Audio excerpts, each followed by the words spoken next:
Hello students, my self doctor Dushyant Pradeep. मेरे इस channel पे जिसका नाम है डॉक्टर दुष्यंत फिजिक्स क्लासेस, आप सभी का वेलकम है। I think you will enjoy my lectures. I have started the series of classes for science, mathematics and physics on my channel. I think you will enjoy it. If you are having any problem, you can comment me. आप comment कर सकते हैं और नीचे दी गई email पे, जो video में ईमेल होगी, आप उस ईमेल पे मुझे मैसेज कर सकते हैं।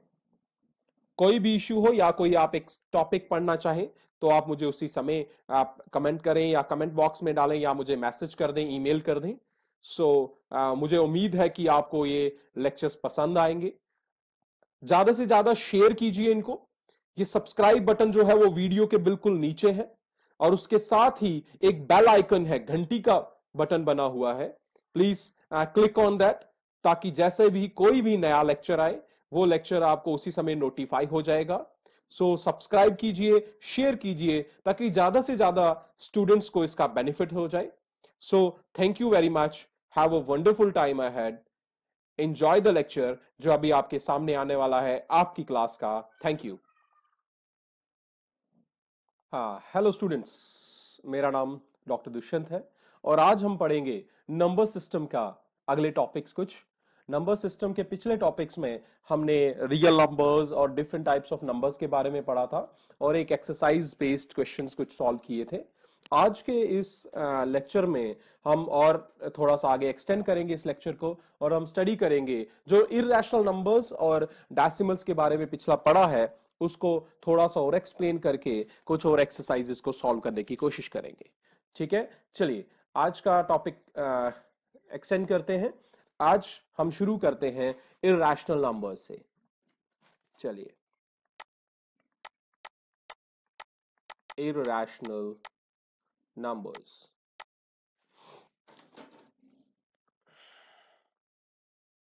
इररेशनल नंबर्स क्या हुए भाई? Irrational. Irrational means which are not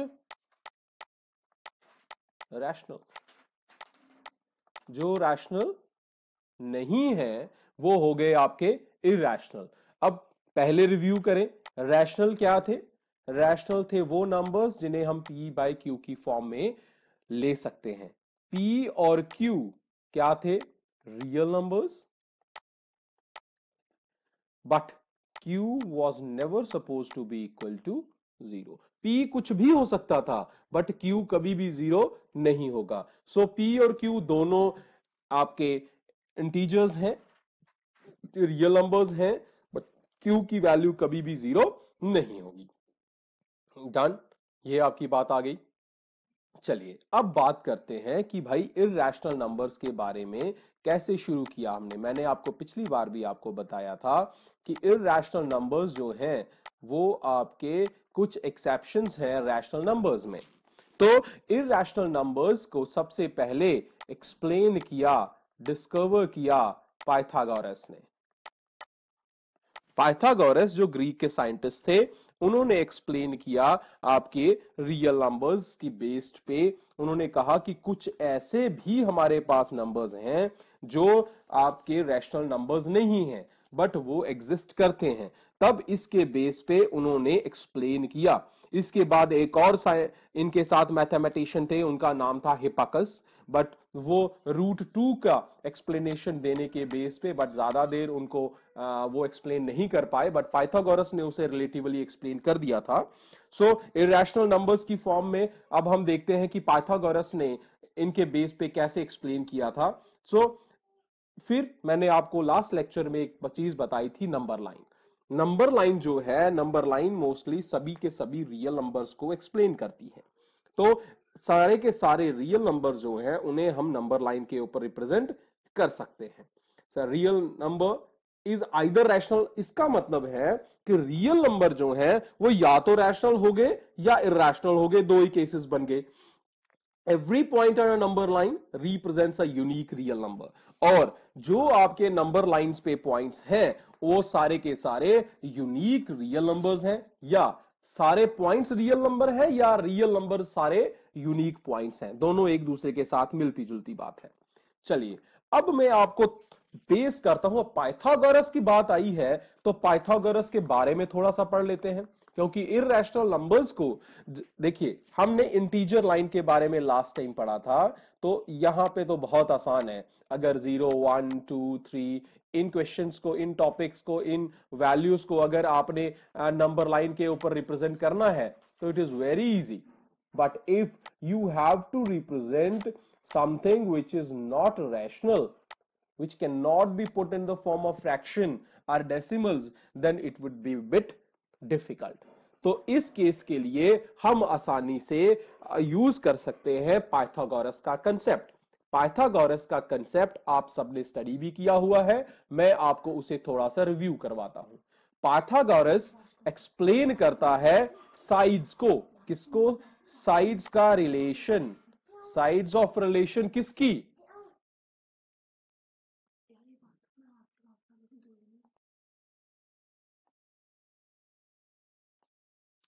चलिए अब मैं आपको इररेशनल नंबर्स को कैसे रिप्रेजेंट करना है एक नंबर लाइन के ऊपर, वो मैं आपको एक आइडिया दे देता हूं। चलिए ये है आपके पास एक राइट एंगल ट्राइंगल। क्या है ये? आपकी right angled triangle. Right angle triangle है और राइट एंगल्ड है इस पॉइंट पे। डन। ये है इसका बेस, बेस को मैं लिख रहा हूं बी से। ये है इसका परपेंडिकुलर, परपेंडिकुलर लिख रहा हूं पी से, और ये है इसका हाइपोटेन्यूज। तब पाइथागोरस थ्योरम हमें क्या कहती है? पाइथागोरस पाइथागोरस हमें कहती है कि हाइपोटेन्यूज, जो कि सबसे बड़ी साइड है, जो कि सबसे बड़ी साइड है, उसका स्क्वायर जो है that is equal to the sum, number one, sum किसका? Of squares. स्क्वेयर्स किसके?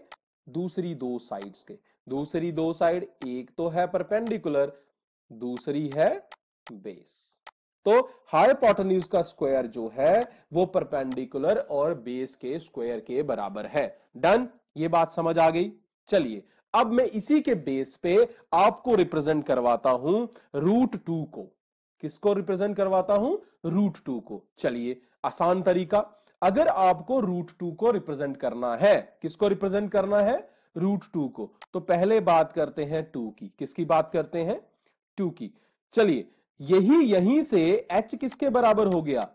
√p² plus b²। परपेंडिकुलर का स्क्वायर प्लस बेस का स्क्वायर। ठीक है। यहां देखिए, अगर मैं h की जगह जिसको मैंने निकालना है इसको मैं ले लूं 2, √2 चाहिए, तो ये आपके पास यहां देखिए, मैं आप ध्यान से देखिएगा, इस 2 की बात कर रहा हूं। क्या आप 2 को लिख सकते हैं 1 + 1? लिख सकते हैं आसानी से। तो 1 + 1 को मैं क्या 1 का स्क्वायर प्लस 1 का स्क्वायर लिख सकता हूं आसानी से।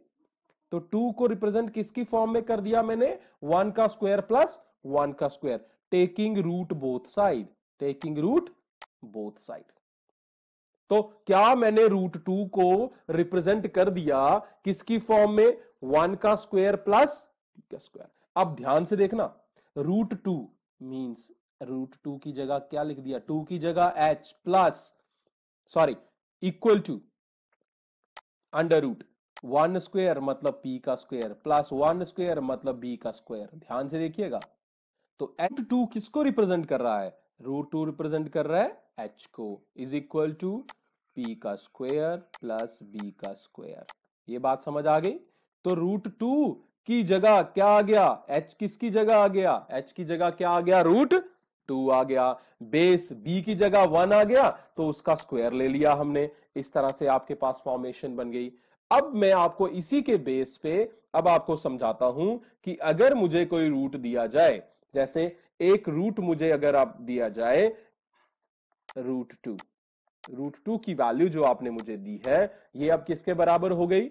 √1 का स्क्वायर प्लस 1 का स्क्वायर। डन। इसे मैं रिप्रेजेंट करता हूं नंबर लाइन के ऊपर। नंबर लाइन ले लीजिए, आपके पास ये आ गई नंबर लाइन। इस नंबर लाइन पे ये आ गया 0, this one is 1, this one is 2, on this side we are having -1, having -2 done. अब इस पॉइंट से 0 से 1 तक आपके पास एक डिस्टेंस आप गैप ले लीजिए, यहां से शुरू कीजिए आप और यहां तक आइए। ये गैप कितना हो गया 1 0, ये कितना गैप है 1 का, बट किस साइड है नेगेटिव वाली साइड, सो इट इज -1। चलिए अब मुझे जो साइड चाहिए, जो मुझे ट्राइंगल चाहिए, उस ट्राइंगल की एक साइड चाहिए 1, सो स्टार्ट फ्रॉम हियर +1 चाहिए, यहां से यहां का गैप कितना हो गया 1। अब 1 के ऊपर एक परपेंडिकुलर आपने बनाना है, 1 के ऊपर आपने क्या बनाना है परपेंडिकुलर, बट उसकी लेंथ कितनी होनी चाहिए सो 1। तो आपके पास ये बेस बन गया, बेस के साथ 1 है और परपेंडिकुलर हो गया 1। तो तब पाइथागोरस क्या कहता है कि अगर इनका हाइपोटेन्यूज बनाया जाए, अगर इनका हाइपोटेन्यूज बनाया जाए तो उसकी लेंथ कितनी होगी 2, उसकी लेंथ कितनी होगी 2। तो इसे हमने आसानी से रिप्रेजेंट कर दिया है ऑन द नंबर लाइन। किसको रिप्रेजेंट किया है 2 को। चलिए अब हम एक्सरसाइज की तरफ जाते हैं। एक्सरसाइज में भी आपके पास कुछ ऐसे ही एग्जांपल्स हैं। चलिए पहला आपके पास आ गया एक्सरसाइज, जो आपकी फर्स्ट एक्सरसाइज है, फर्स्ट एक्सरसाइज का क्वेश्चन है आज की first exercise, otherwise it is second exercise of first chapter, means 1.2। State whether the following statements are true or false. Justify your answer. चलिए देखते हैं। Every irrational number is a real number. Every irrational number is a real number. तो first question का first part, हर irrational number real number है। Yes है भाई। क्यों? क्योंकि रियल नंबर मैंने क्या कहा, सबका क्या है बॉस है, सबका क्या है बॉस। इसमें दो किस्म के नंबर आते हैं, रैशनल और इररैशनल। तो रैशनल नंबर भी रियल है और इररैशनल भी रियल है। डन। तो चलिए दूसरा, every point on the number line is of the form of root m, where m is a natural number. दूसरा, क्या सभी जो पॉइंट्स हैं वो in the form of root m है? तो क्वेश्चन नंबर फर्स्ट का पार्ट 2 फॉल्स। क्या है? फॉल्स है। There are infinite number of number line between 2 and √2 और √3 का अगर एग्जांपल लेते हैं तो उनके बीच में भी बहुत सारे नंबर्स हैं जिन्हें हम आसानी से रिप्रेजेंट नहीं कर सकते हैं। चलिए थर्ड पॉइंट क्या है? Every real number is an irrational number. पहला क्या था? Every irrational number is a real number. तीसरा क्या है? Every real number is a irrational number. No, because it is also rational, वो रैशनल भी होते हैं। तो इसलिए थर्ड पार्ट क्या है? फॉल्स है, क्योंकि सारे रियल नंबर्स जो हैं, सारे के सारे रियल नंबर इररेशनल नहीं हो सकते, क्योंकि इसकी दूसरी ब्रांच जो है वो रैशनल भी है। तो समझ आया क्वेश्चन नंबर 1? तो ये था आपका क्वेश्चन नंबर 1 था। चलिए देखते हैं क्वेश्चन नंबर 2 क्या है अब आपका। Are the square roots of all the positive integers irrational? क्या सबके स्क्वायर रूट्स जो है वो पॉजिटिव, वो इररेशनल है? नहीं, सारे स्क्वायर रूट्स इररेशनल नहीं होते। जैसे स्क्वायर रूट ऑफ 4 ये रैशनल नहीं है, ये सिंपल रैशनल नंबर है। स्क्वायर रूट ऑफ 9 ये इररेशनल नहीं है। तो सारे के सारे जो हैं वो इररेशनल नहीं होते। सो आर नॉट इररेशनल। एग्जांपल्स मैंने आपको दे दी। डन। सो क्वेश्चन नंबर 3, अब आपने क्या करना है? रूट 5 को आपने शो करना है किसके ऊपर? नंबर लाइन के ऊपर। तो क्वेश्चन नंबर 3 जो है आपका, you have to represent root 5। चलिए अब फिर से मैं आपको याद दिला दूं, फ्रॉम पाइथागोरस। पाइथागोरस क्या कहती है? पाइथागोरस कहती है भाई h is equal to p का स्क्वायर प्लस b का स्क्वायर का रूट, यही कहती है। चलिए अब हमारे पास h की जगह कौन है? रूट 5। तो रूट 5 को इस तरह से ब्रेक करो कि मुझे दो चीजें मिल गई। तो क्या मैं रूट 5 को 4 + 1 लिख सकता हूं? और 4 को क्या मैं 2 का स्क्वायर लिख सकता हूं? और क्या मैं 1 को 1 का स्क्वायर लिख सकता हूं? रूट तो अपनी जगह रह गया। अब कंपेयर करो इनको भाई। यहां से h की वैल्यू आ गई √5, h की वैल्यू क्या आ गई √5, और आपके पास p की वैल्यू कितनी आ गई 2, b की वैल्यू कितनी आ गई 1। हो गया, आसानी से आ गया। अब इसे आप आसानी से अपने रिप्रेजेंट कीजिए, अब इसे आप रिप्रेजेंट कीजिए किसके ऊपर, नंबर लाइन के ऊपर। चलिए ड्रॉ करते हैं नंबर लाइन, लीजिए नंबर लाइन। आप नंबर लाइन के ऊपर अगर आपने ड्रॉ करना है तो देखिए बच्चे, नंबर लाइन ये बनाई हमने, क्या लाइन, क्या बनाई लाइन बनाई है। इस लाइन के ऊपर ये 0 हो गया और यहां तक आपने वैल्यू ले लेनी है। देखिए परपेंडिकुलर या बेस कोई भी आप 1 ले सकते हैं, तो मैंने ले लिया आपका बेस 1 आ गया, इस तरफ -1 आ गया, तो मैं इसे बेस लेके चल रहा हूं। तो चलिए रिप्रेजेंट करते हैं आपके नंबर्स को। तो बेस को मैंने ले लिया है 1, क्या ले लिया है 1, तो यहां से यहां कितना हो गया 1। अब परपेंडिकुलर 1 के ऊपर आपने परपेंडिकुलर ड्रॉप करना है और वो 1 से डबल होना चाहिए। 1 से क्या होना चाहिए, डबल होना चाहिए। 1 से डबल ले लिया भाई मैंने। अब आपके पास क्या होगा, अब थर्ड, अगर ये 2 है तो पाइथागोरस कहती है अगर ये 1 हो ये 2 हो तो इनका स्क्वायर, हम उल्टा करके चलते हैं, बेस इज 1 का प्लस 2 का square, this is going to give me, क्या देगा हमें √5। तो इनका हाइपोटेन्यूज क्या होगा √5। So we have represented what. अब आप आसानी से यहां से एक आर्क भी खींच सकते हो इस रेडियस को लेके, ये रिप्रेजेंटेशन भी आ सकती है। अगर आपकी फॉर्म में रिप्रेजेंट करना है तो वो भी आप ले सकते हो। नंबर लाइन आपने क्या किया, आपने एक पॉइंट लिया ओ से लेकर, आप इसे ए पॉइंट ले लीजिए और इस पॉइंट को बी पॉइंट ले लीजिए। आपने क्या किया, ओ ए पॉइंट लिया, किसके बराबर 1 के बराबर। फिर आपने वहां से परपेंडिकुलर बनाया, कितना बनाया 2 यूनिट्स, तो पाइथागोरस से यूज करके हमने बना दिया। डन, आपको ये समझ आया। सो आपके पास जो ओ, अगर आप इसे नंबर लाइन के ऊपर रिप्रेजेंट करते हैं तो ये जो आर्क यहां पे आपने बनाई है, तो ये पॉइंट जो होगा, अब ये सी पॉइंट, तो ओ सी इज इक्वल टू √5, क्योंकि नंबर लाइन आपको ये आर्क जो है आपको इक्वल डिस्टेंस यहां पे प्लॉट करके देगी, तो सी पॉइंट अब आपका आ गया √5 के बराबर। ये बात समझ आ गई। तो ये थी आपकी एक्सरसाइज नंबर 2, ये आपका बड़ा आसान पार्ट था। नेक्स्ट जो आपका पार्ट है वो आपका बहुत ही आसान है, वो मैं सारा आपको कुछ पार्ट्स में समझा देता हूं, आप उसे एक्सप्लेन समझ लीजिएगा खुद ही, क्योंकि मैंने आपको फर्स्ट लेक्चर में भी आपको रिप्रेजेंट करवाया था, एक्सप्लेन करवाया था कि डेसिमल्स क्या है, क्या टॉपिक है आपका, कि डेसिमल्स के बारे में हमने पढ़ा था।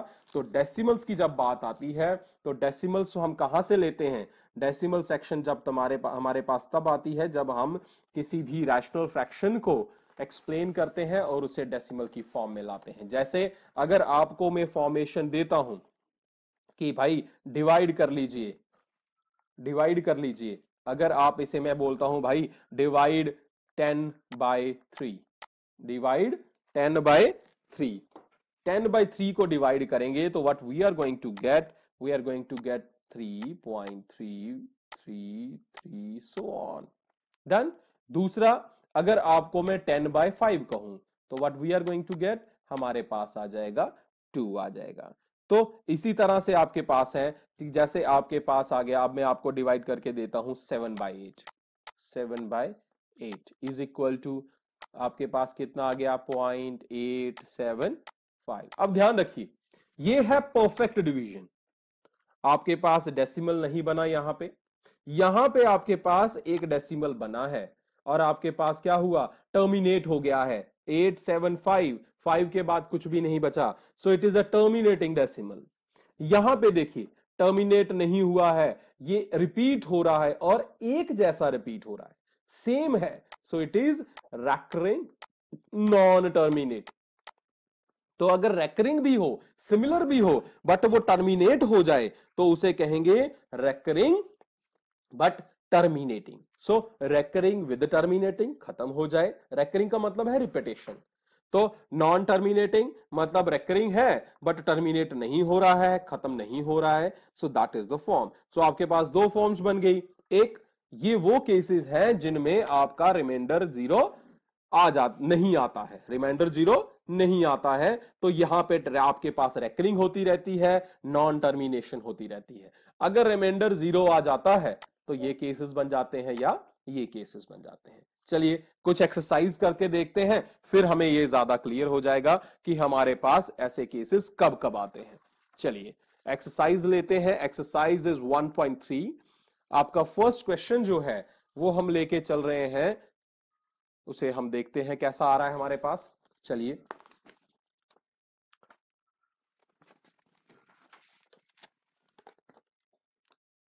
चलिए भाई, फर्स्ट क्वेश्चन है आपका, right the following in decimal form. Right the following in decimal form. क्या कौन से क्वेश्चंस हैं? ये है आपके पास भाई, आपने इनको डेसिमल फॉर्म में लिखना है। तो बहुत ही आसान क्वेश्चन है। तो फर्स्ट पॉइंट जो है आपका, आपका फर्स्ट क्वेश्चन जिसे हम लेके चल रहे हैं, that is 36/100। So question number 1, first part, it is 36/100. So we can write it easily in the form of decimal points, is it? So we can write it as 0.36. 0.36. Second part, 1/11. 1/11, हाँ। और ये पहले वाली जो है पूरी की पूरी हो गई divide, so it is what? It is terminating. It is terminating, ये टर्मिनेटिंग हो गया। दूसरे वाला 1/11, 1/11 इज 0.09, लेकिन 9999 आगे चलता जा रहा है, 99 रिपीट होता जा रहा है भाई यहां पे, है ना। तो यहां पे ये क्या है? ये नंबर एक, तो ये रैकरिंग है। ये क्या है? रैकरिंग है। और दूसरा नॉन टर्मिनेटिंग है। ये क्या है? नॉन टर्मिनेटिंग है। डन। इसी तरह एक और मैं आपको एग्जांपल लेता हूं, थर्ड वाला। अब फोर्थ पे चलते हैं। फोर्थ की एग्जांपल आपको मैं बताता हूं, दैट इज 3/13। 3/13, ये आपका फोर्थ आपको लेके देता हूं मैं आपको। 3/13, what you got there? It is 0.23076 आ रहा है आपके पास। तो ये क्या आ रहा है? ये रेकरिंग भी है और इसके बाद रिपीट होना शुरू हो गया। तो रेकरिंग को आप जितनी टर्म्स रिपीट हो रही हैं इतने के ऊपर बार लगा सकते हो। Again it is recurring, again it is non terminating. Done. तो ये आपके पास कोई केसेस थे। अगले क्वेश्चंस आप खुद सॉल्व करते जाइए ताकि आपको ज्यादा क्लैरिटी आ जाए। ठीक है, चलिए देखते हैं दूसरा क्वेश्चन इसमें क्या पूछा हुआ है। क्वेश्चन नंबर 2 देखते हैं क्या है भाई।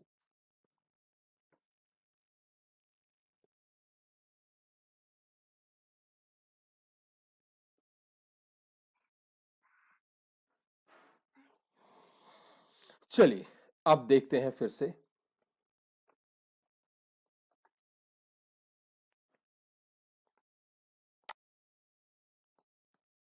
क्वेश्चन नंबर 2 है, you know that 1/7 is equal to this. एक वैल्यू हमें दी है कि 1.6 ये 7 ये होता है, और उसके ऊपर बार पड़ी है। बार पड़ी है मतलब वो क्या हो रहा है? That is a non terminating but recurring. Can you predict the decimal expansion? क्या आप 2/7, 3/7 इन सब की डेसिमल प्रेडिक्शंस बता सकते हैं? So without actual long divisions, without actually long division, if so how? कैसे रिप्रेजेंट करेंगे? तो बड़ा ही आसान है, आपको मैं बता देता हूं। इट इज, अगर आपके पास पहला है 2/7, ठीक है, अगर 2/7 है, इसे आपने लॉन्ग मेथड नहीं लगाना है तो आप इसे लिख सकते हैं 2 इंटू 1/7, लिख सकते हैं आसानी से। अब आप 1/7 को डिवाइड कर लीजिए। 1/7 को डिवाइड किया और 2 से मल्टीप्लाई कर दिया। 1/7 से डिवाइड किया और किससे मल्टीप्लाई कर दिया? 2 से मल्टीप्लाई कर दिया। सो 2 इंटू 1/7 कितना होता है? 0.1, देन 4, 2, 8, 5 और 7। और ये क्या है? रैकरिंग है, रिपीट हो रहा है। इसे 2 से मल्टीप्लाई कर दीजिए, you got what? 0.28571। That is it's recurring again. So ये आपके पास टर्म आ गए। तो इसी तरह आप सारे के सारे सॉल्व कर सकते हैं। यू कैन गो फॉर 3/7, 4/7, 5/7, सारे के सारे आप डिवाइड करके देख लीजिए। ठीक है भाई, ये आपके कुछ क्वेश्चंस थे। इसके बाद आसानी से आप ये सारे क्वेश्चंस कर सकते हैं। अगर आपको कोई भी प्रॉब्लम आती है then let me know about that, then message me for that. So that's all about today. So thank you very much. Enjoy कीजिए, शेयर कीजिए, सब्सक्राइब कीजिए। Thank you.